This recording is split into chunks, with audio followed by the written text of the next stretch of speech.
بسم اللہ الرحمن الرحیم۔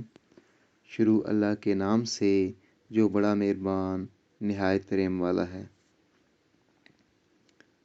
حضرت ابو ہریرہ رضی اللہ تعالیٰ عنہ سے روایت ہے کہ آپ صلی اللہ علیہ وآلہ وسلم نے ارشاد فرمایا، اے لوگو، اللہ جل شانہ پاک ہے اور وہ پاک ہی چیزوں کو قبول فرماتا ہے، اور بے شک اللہ جل شانہ نے مومنوں کو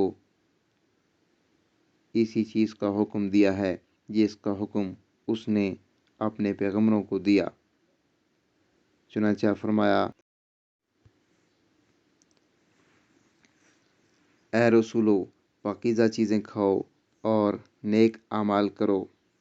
اور آپ صلی اللہ علیہ وآلہ وسلم نے ایک آدمی کا ذکر کیا جو لمبا چوڑا سفر کرتا ہے، پراگندہ حال ہے، گرد و غبار آلود حالت میں ہے، اور اپنے ہاتھ کو آسمان کی طرف اٹھاتا ہے، اے میرے رب، اے میرے رب، حالانکہ اس کا کھانا حرام ہے، اس کا پینا حرام ہے، اس کا لباس حرام ہے، اور اسے غذا ہی حرام ملی، اس کی دعا کیوں کر قبول ہوگی؟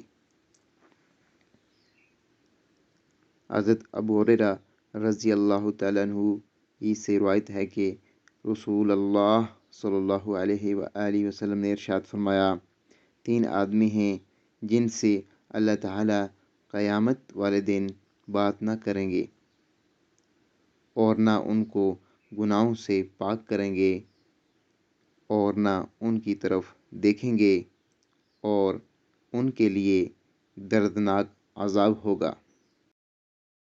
نمبر 1، بوڑھا بدکار۔ نمبر 2، روٹھا بادشاہ۔ نمبر 3، مغرور فقیر۔